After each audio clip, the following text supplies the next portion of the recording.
And I said, "Did you save money last month?" You go, "Yeah." That's because you had no idea how to spend it. Wait, you ain't got no debt? You ain't got no debt? Then I chest bump you, right? I push you aside. Wait, you don't know how to spend your money, so you saving, and you ain't got no debt?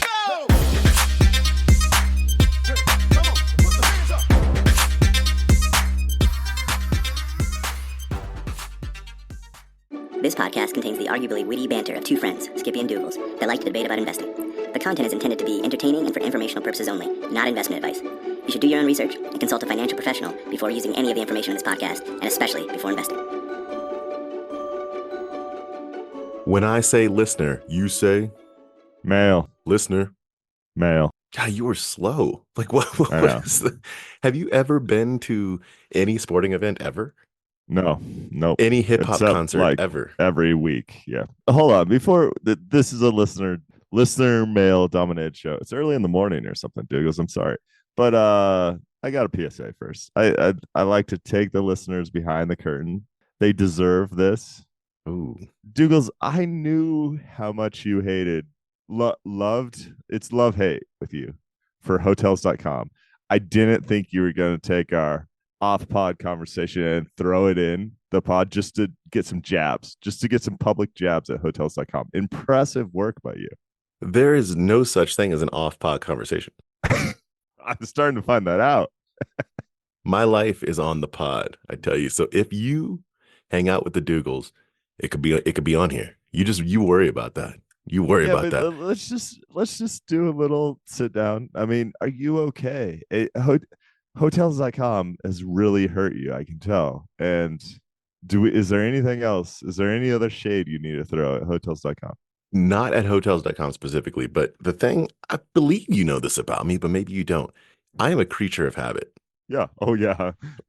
When I get on a thing, that thing becomes truth. Remember and when that your truth, Foursquare phase? Sorry to yeah, interrupt, but your Foursquare phase from like 20 yeah. years ago. Yeah. And when that truth is broken, it's devastating. There was a point, this was over a decade ago in San Francisco, this one bar had $2 beverages during happy hour. That then became $3. I was talking to the bartender and I was explaining to him what a 50% increase in price means. And he's like, after a few minutes, he's just like, what do you like? Literally, this dollar change. What do you want me to do? The $2 had become a truth in my life. This is how I roll. Hotels.com was every time I booked 10 rooms, I got a room free. It was a fundamental principle of your life. Of life, not just mine. I'm speaking for the little guy. There's Sure so many are. people. There are people that might be afraid to raise their voice, but I'm not. The only thing that I could imagine making that bar better for you when the drinks were $2 is if they gave away free t-shirts. A bar with $2 drinks, free t-shirts. Come on. If they had said we're increasing from 2 to 3, but free t-shirts, okay. That's okay.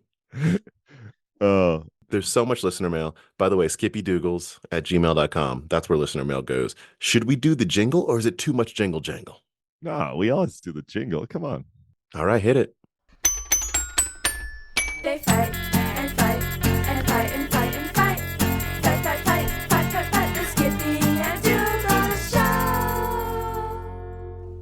So, Douglas, I don't even want to do this.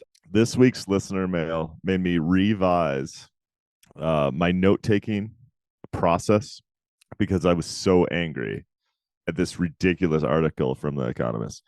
At my house, we have liked The Economist for several decades. It has now become toilet paper in my house, Douglas. So bad. So, John, thank you. Thank you for sending this article our way. Mm-hmm. This is an article that pops up every 7 years. I don't know what the right amount of time is. When the cicadas come out, I feel like the cicadas come out and people feel the need to write this article. The article is called "Has Warren Buffett Lost His Touch?" And it's am I saying this right?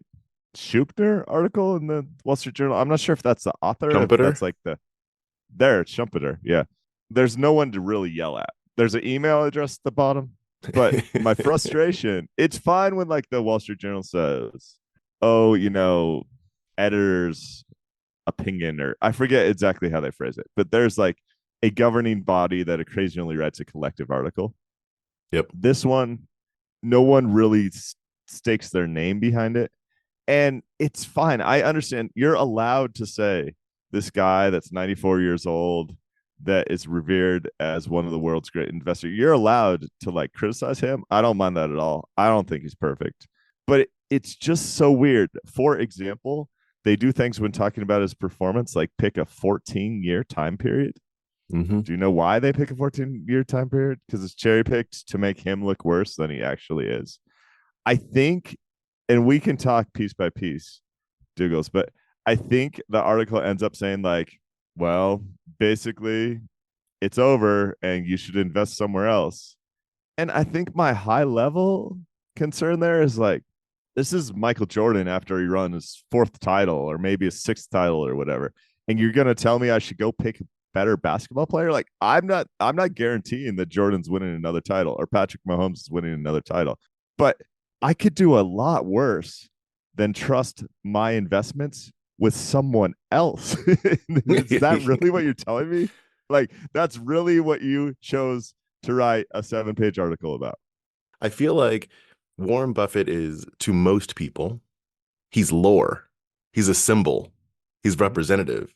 So the need to write about him, I feel like accentuates, if nothing else, his prowess. You almost have the opposite effect, especially when you speak untruths. And I think these are tilted. I mean, I'm not sure that any of these are untruths. I mean, maybe. It's like, but it's so funny. This is effectively what college football writers do with Coach Prime. You just write something to stir the pot because it will get you your moment in the sun.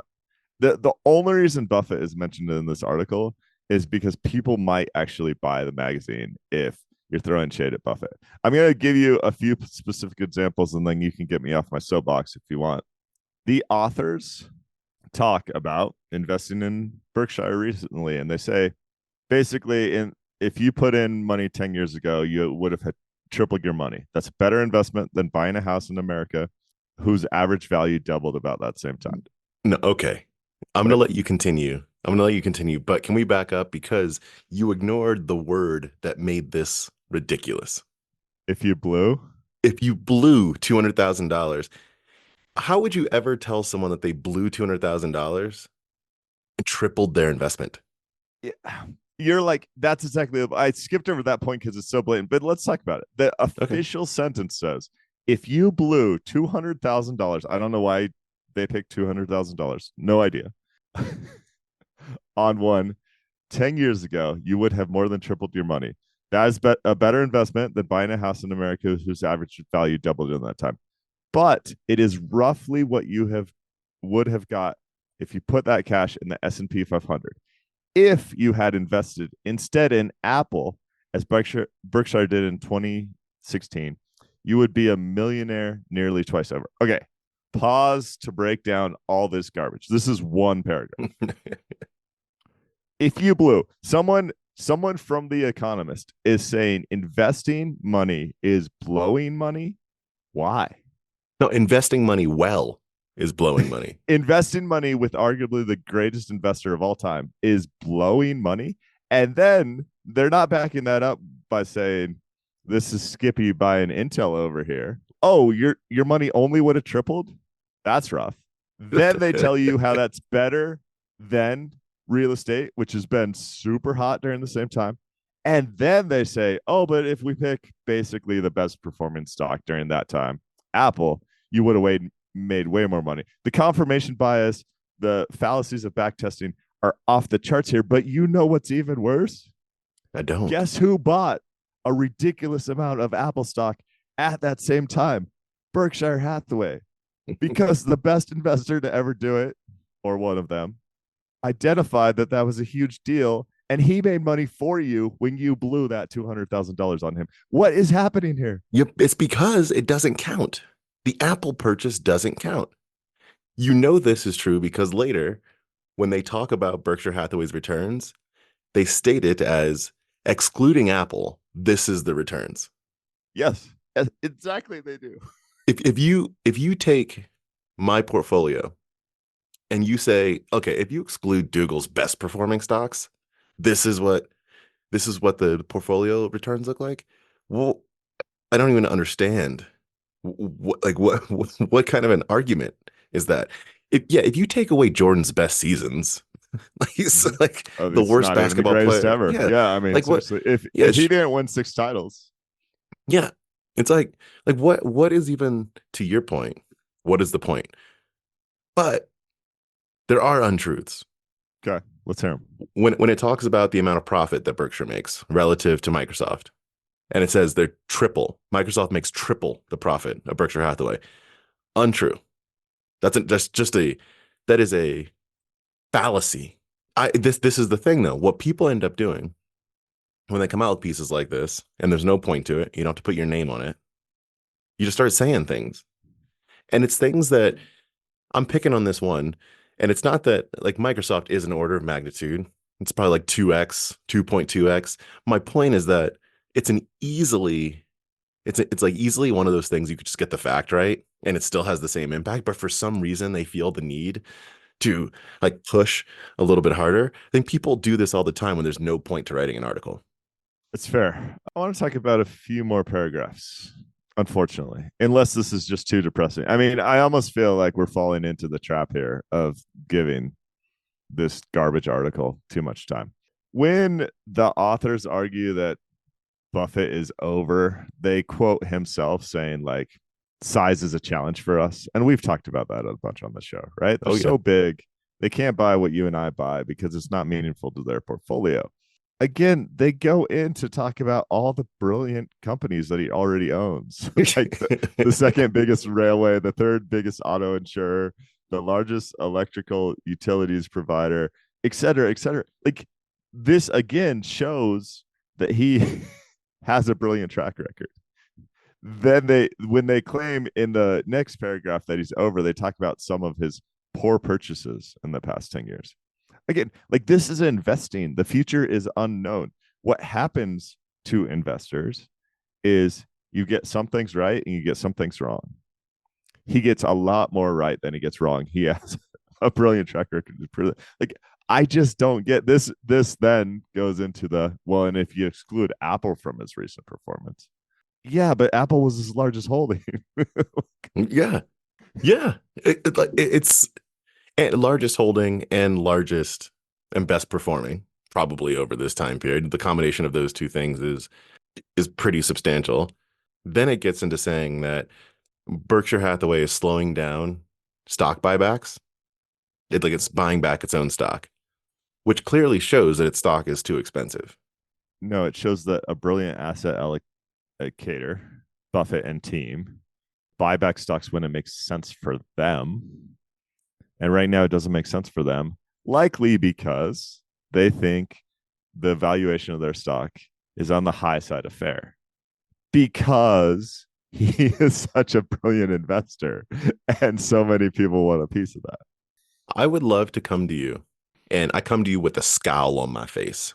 I come to you, I walk up to you, and you're like, "Oh, this is a threatening individual," you say. Mm-hmm. And I stare you dead in your eye sockets to your soul. And I said, "Did you save money last month?" You go, "Yeah." That's because you had no idea how to spend it. Wait, you ain't got no debt? You ain't got no debt? Then I chest bump you, right? I push you aside. Wait, you don't know how to spend your money, so you saving, and you ain't got no debt? Here's the quote you're talking about. Now that the firm is sitting on nearly 280 billion in cash, has no idea how to spend it, and no debt to speak of. I can't stop laughing. Insistence is that he'll better steward the shareholders' money than there seems questionable. The sentence is weird. Point being, like, what do you say? Yes, it's exactly your point. Oh, Skippy's over there with 300 billion. He must be horrible at life. He must be horrible at investing. Anyone that has that much cash doesn't know how to use. Are you freaking serious? The bare fact that he has, and the number's almost 300 billion now. The bare fact that he has 300 billion in cash speaks to the fact that he is incredible at his job. I think we may have beaten this This to its pulp. I'm not done yet. This Okay. is the classic. To me, I could hear Stephen A. Smith just going off on First Take about this team is so good that they're undefeated. And look at their schedule. Everyone they've ever played has a loss. The reason they have a loss is because the team dominated them. Like, such a catch-22 Yeah. here. It, It's I I Yeah, let's move on. I was just I think 2 or 3 weeks ago, I was thinking we haven't gotten to that point where people are putting out full-fledged nonsense yet about the stock market. Like people are saying things that I will take as ridiculous. But now I think we're starting to get to the point of the shoe shine guy. Oh, just yeah, literally making stuff up because he's Yeah. bored shining your shoes. You're like, what is going on with this? And I went, okay, could be that time. Could be I that mean, time. but in what world has that been the Economist? I think that's the most Yeah, baffling that thing is to me.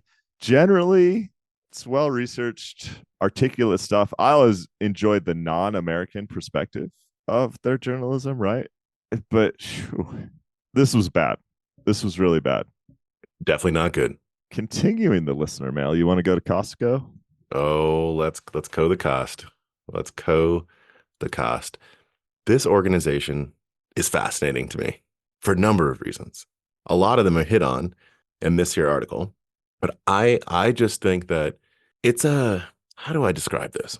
Costco is an organization that to me feels like it fits in this little Venn diagram of ultimate capitalism and good old fashioned salt of the earth Americana. I get the more I read about Costco, the more I understand why Charlie Munger loved Costco. I don't know. I'm not as enthusiastic as you are Okay, about it. go for It's it. never clicked for me. We've definitely had a Costco membership in the past. There are things I love about the company. Absolutely love. One is almost the intentional but maybe unintentional branding, and this article touches on it. The warehouses are supposed to look a little dingy because they want to give the impression that they there's absolutely no luxuries there because those luxuries would cost you money. This article doesn't touch on this piece, and we'll go through a little.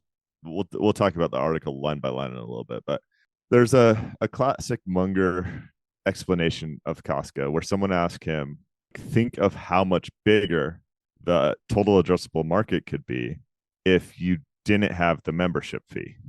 And he says, no, the brilliance of Costco is simply the fact that you filter out some of the riffraff because there is the small membership fee, which is 2/3 of their total profits. And in signing up to be a member, you have to hand over your driver's license. So, like, it self-selects in a way people that aren't going to walk in and steal things, people that aren't going to deface the store. That, to me, is the most brilliant aspect of all of Costco. And then these other intellectual, I'd almost call them hijacks, like the fact that a soda and a hot dog is only $1.50.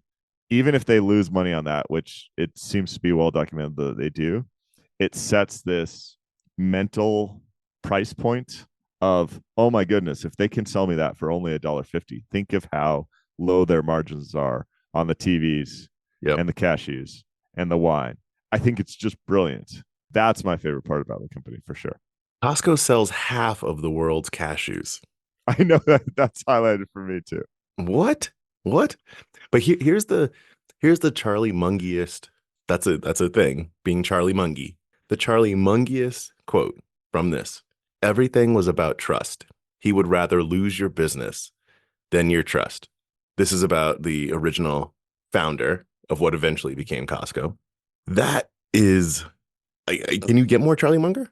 No, and that's what's brilliant. The article also talks about the original founder, Mr. Price, saying that he clearly understood he couldn't make too many profits. This is where I see businesses go awry frequently, right? Yep. And it changes this. There's also a lot of talk about America's lack of trust with big corporations typically, and how Costco is the exception there. This is the fact that Costco pays their employees $26 per hour on average, when their competitors, someone like a Sam's Club, typically would pay $17 an hour. they're making these conscious decisions that build trust with their consumer base that actually is just playing the long game.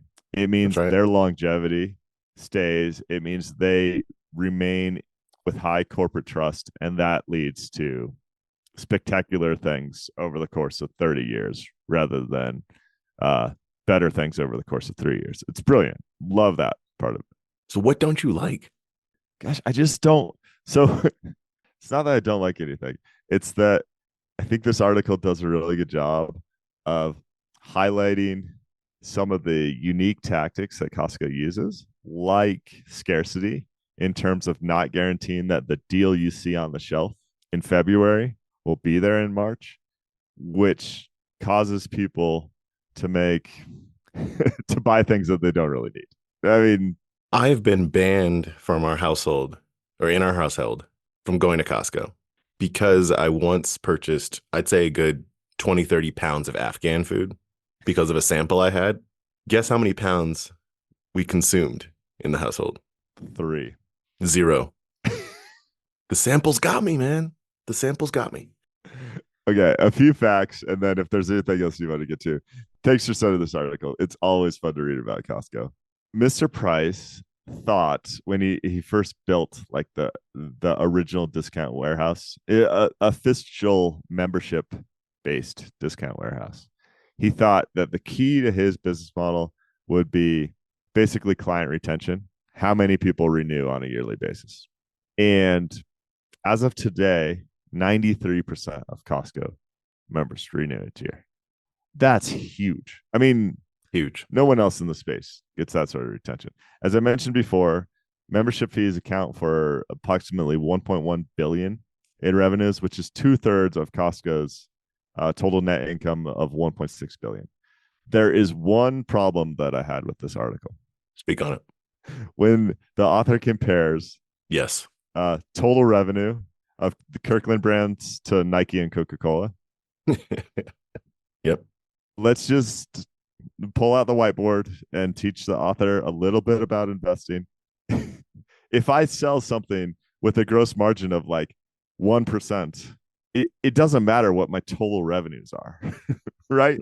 So in a grocery store business, like when Nike's profit margins are 30% ish and Costco's might be 1% to 2%. Who cares if the total revenues of Kirkland brand are greater than Nike? The amount of money they actually make is drastically different. It doesn't really matter. I guess what's he trying to do with that? I think it's just it's a symbol of scale. Yeah, I It's would just a hope symbol of scale. if I sell one half of the cashews in the world and 1/4 of the French wine or whatever the numbers were, I would hope that the dollars behind that are pretty large. No, I Big get deal. that. But if you talk to the average person and you ask them about Coca-Cola and you ask the general question of do you believe that more people purchase Coca-Cola products than purchase Kirkland brand products? It's a surprising thing. I know it's not number of people. I understand this is revenue, but that's just You know, it's a surprising thing. You'd say, oh, Kirkland brand. That's fascinating. Costco is the engine behind a significant amount of restaurants in this country. Like, of course. I get that. I get that. But sure. Minor You know nitpick. what? One thing that surprised me in here. So I've gotten a couple tours of Costco HQ, like in interacting business over the years. And my take on the openness of Costco was that they are an open book. Like when Costco execs are walking me around Costco, they they would open up a lot, talk about their business, go into like a meeting, see things I don't know, like like my take was like this company will divulge a lot. And it seems like in the public, they don't. They don't open up a lot. And so I think that's kind of a fascinating to me, it was a surprise that I read in here and kind of fascinating because I never thought about how much I've read about Costco. I only really know about what I've learned from them. But it I seems like think if you that's this author's take. I mean, this is could how be. journalism works today, and this is not a criticism, but he didn't make the trip to Costco headquarters to write the expose. I think if he would have, it might have come across It differently. might have. It might have. This is an organization that I think would be a fun stock to own if it were about 60% cheaper than it is today, maybe even more. Uh, because it's one of those stories. It's the owning of the Costco story to me. I think it's fun, similar to when you were talking about Nike. And when Nike got to the price, it's like, oh, it's now at a reasonable price. And owning Nike there's a nostalgia to it. There's something about it. I think owning Costco could be the same thing. I think it's a fascinating organization. Even if you hate it, that's okay. I don't hate it. You're I'm just using exactly right. strongly. Yeah.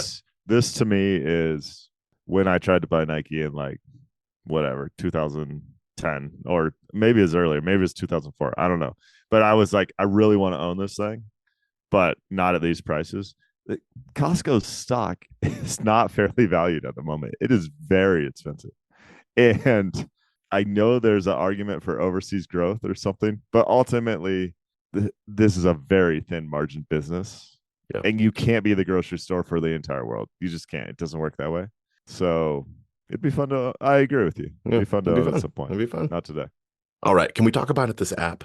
Yes. Third piece of listener mail, right? There's this application, aka app, that someone sent us. Thank you. Oh, and that last one, Bob, thank you for sending that in to us. This Adam sends in this app. Check out this app. So we tried to check it out. I'm gonna say try because I don't believe you ended up fully like signing up for this app. You let me know if that's wrong, but I don't think you did. But this app is called Dub, D-U-B, all lowercase. And the purpose of this app is to allow you to copy paste someone else's portfolio and just say like what this person is investing in, I'll invest in. That seems to be the primary purpose.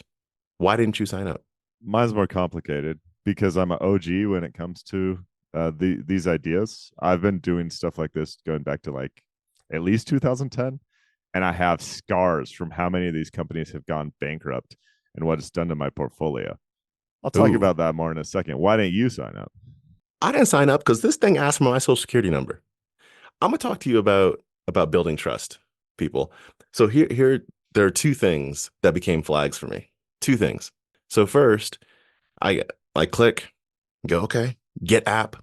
I open up the app and it shows me the screen where there was one part of the screen where it's like Nancy Pelosi's portfolio, just different politicians. And I click in and it says created by, I think was the language, created by the company. They were all created by this company. And I went, okay, what else has it got? So then it shows below that it's users. And it's like Steve's portfolio up 96%, John's portfolio, Sally's portfolio. And then I look right below it and it says none of the names, images, or results above are real.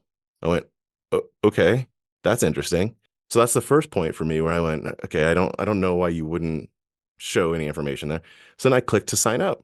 And on something like the third screen, it says enter your social security number. I went, you've done nothing so far to gain my trust.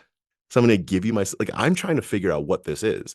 And all that you've shown me what this is so far is that I can invest in Nancy Pelosi's portfolio or a made up portfolio that you have told me has doubled. And now you want my social security number? Then I looked and said, where is this founded? Nigeria? No, anyway, that was not true. That part was not true. But that's why I didn't sign up. I hit that and went, I'm just trying to figure out exactly what this is. And you're trying to like make me do my tax returns. Where is it actually founded? I mean, I would probably guess. My guess would be the Midwest. The Midwest. Okay. I'm going to take you on a journey. I think back to 2010 when this company called Motif Investing raised $900 million.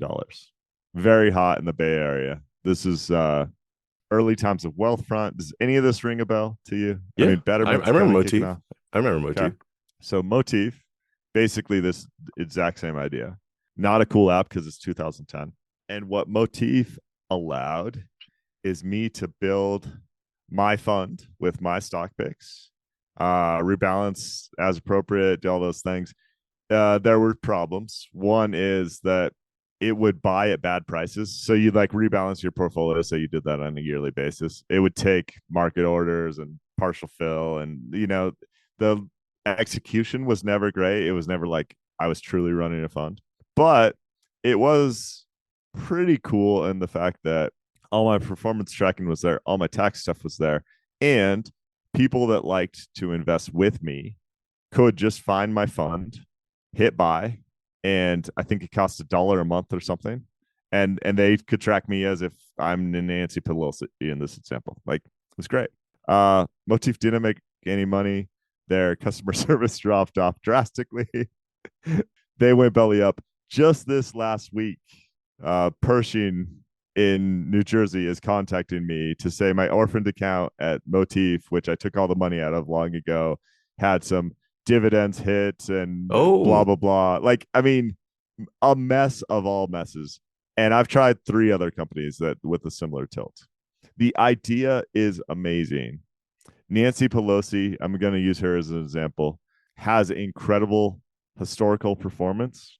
But do you think anyone, any sane person, thinks that Nancy Pelosi's performance is going to continue for the next 10 years? no, No. that's why I'm getting on the value train. I was looking for Waltz's portfolio. He doesn't have one. He doesn't own any investments. Oh, okay. Well, Um, it's a super cool idea. I can almost guarantee you that this company goes bust and goes bust fairly soon. The other thing in my limited research of this, I'm unclear. Someone like Nancy Pelosi will buy call options on NVIDIA. She is using pretty sophisticated financial instruments. I don't think this app duplicates any of those things. I don't think it could when the minimum investment is $100. well, yeah, how does that? How maybe you can go to Motif as an example. I don't know if they function the same way, but there's one world where I could see that it mimics, like it creates a portfolio for you and literally buys what they're buying, but it's your own portfolio that you could sell at any moment. The other is it mimics the returns, meaning it's kind of like you're an LP. It can't be that second one, I imagine, because there's Yeah, so it can't be. many, Can't right? be. It can't be that. And so if it's more the first, then I completely agree with your point. Like you need to be able to purchase the same types of securities that that individual purchases. And yeah, I don't know how that would work. It just gets really messy. The administration of it is very challenging. And we just talked about the best example. If you're going to do this with anyone, do it with Buffett. That effectively you can buy Berkshire Hathaway. And if you don't have a problem with the companies he owns outright, you get those in addition to the companies he buys as his investment with his float. Buy one stock and call it good. We talk about on the show all the times brilliant people like Howard Marks or Seth Klarman or you name it, but still falling their 13F probably isn't right for you because they are in an entirely different financial world in an entirely different place. Their goals do not align with yours. I like it.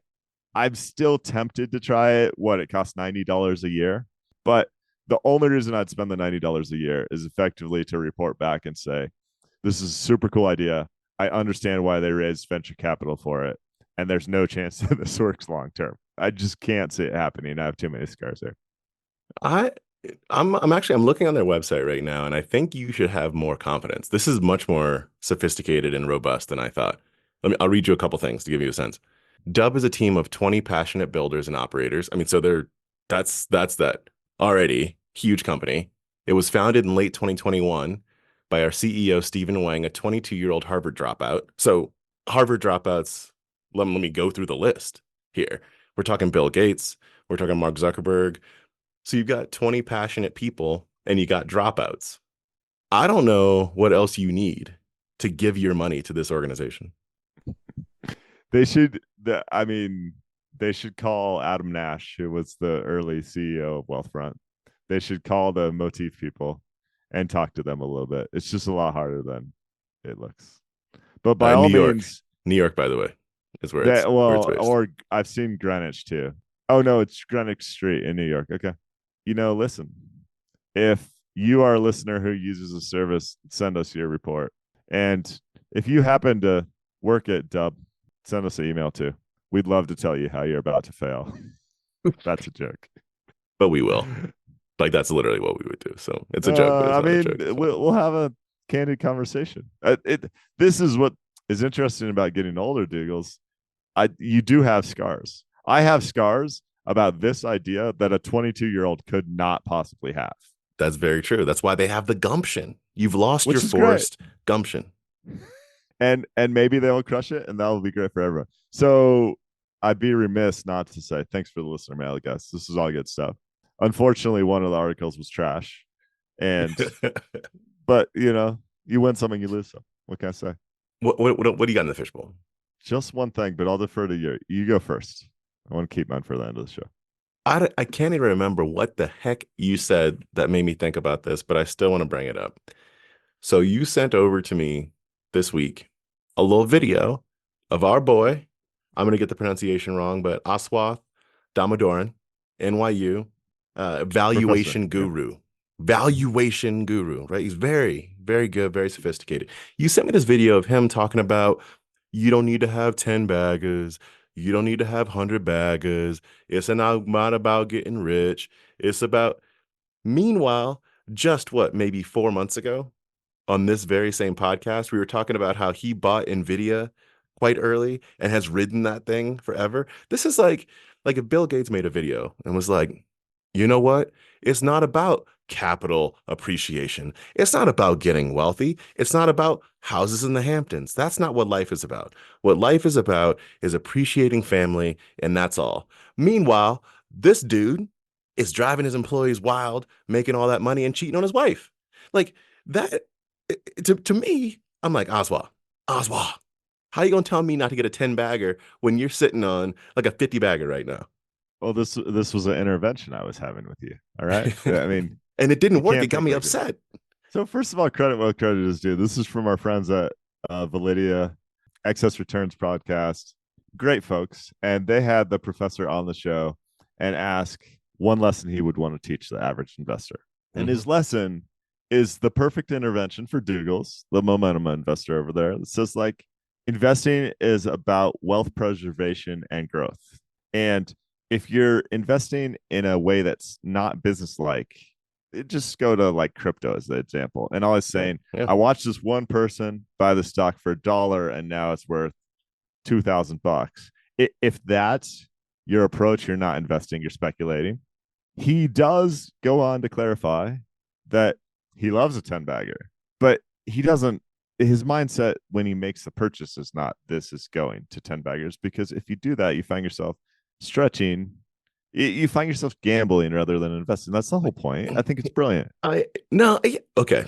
The point that I didn't hear, maybe I just missed it. The point that I didn't hear is doing this over a short period of time is the issue.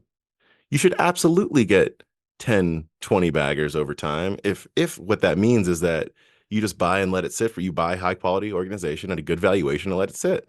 Yes, completely. If your holding period is 10, 20, 30 years, you know what percentage of people buy stocks and hold it for 30 years? Zero. Unfortunately, it's incredibly sad. It's not zero. It rounds to zero. Literally, the only people that I've heard that have done that are quite old. Like it's like grandmas, not even grandpas, literally grandmas and Warren Buffett are the two people. and Warren Buffett with American Express and Coca-Cola, like their legacy holdings so people can write books about him. Yeah. Because everything else he turns over every 2 years. Yeah. That's yeah, the ones that he makes the real money off of, he turns over. Our Apple. Anyway, I have a lot of respect for Oswald. So I was not joking about the concept that I brought up because I think in general, the spirit of what he's saying is great. And I think his stuff's worth reading and he's worth listening to. Absolument. But get yourself a 10 or 20 back up in here. That's what I'm saying. Your intervention failed. Your intervention failed. All right. I have some charts. You're not allowed to look at them. Okay. All right. These charts include companies like General Motors, NVIDIA, Microsoft, General Electric, Exxon, etc. And all they do is break down share of total market cap in their industry. In their industry. Oh no, it's actually this is share of total market cap. Okay. All right. There we go. My goodness. I assumed it was their industry, and gosh, these numbers are even more stark. And I want to quiz you on it. Okay. Go for it. Okay.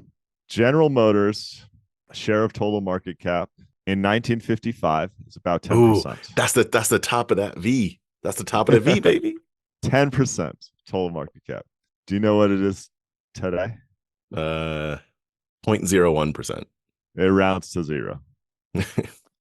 Yep. Amazing. Amazing. hmm Okay, Cisco, right? We're going to talk Cisco's market cap. Let me break it to you in Is 1990. this, hold on, this is the like internet switches company, not the food company. Yeah, yes, yes. Okay. All right. Fair enough. Isn't that funny how if you don't see it spelled, you can't know?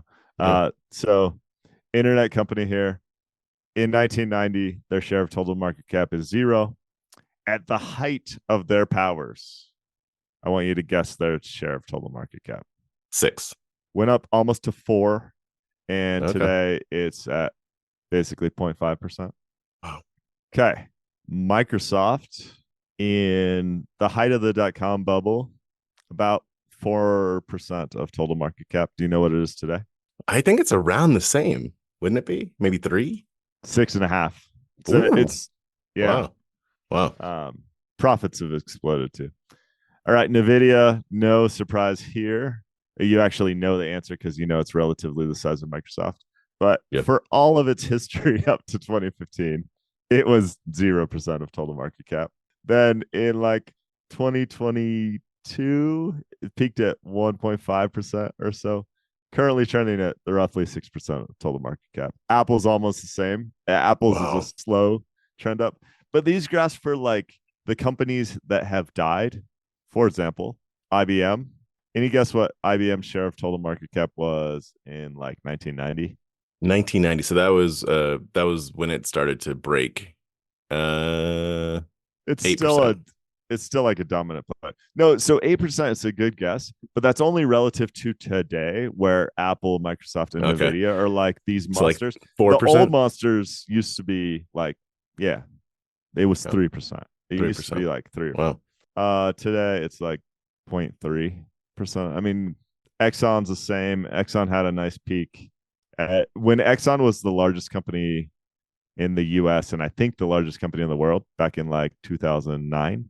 It was 4.5% of market cap. It's currently 1%. How things shift. Like it shifts so greatly. We've talked about this in a variety of ways on the show. We discussed market concentration, ups and downs of stocks, but it's still it will never cease, I think, to amaze me how the mighty jump and how the mighty fall. Agreed. I got one last thing. Okay. Got one last thing in the fishbowl.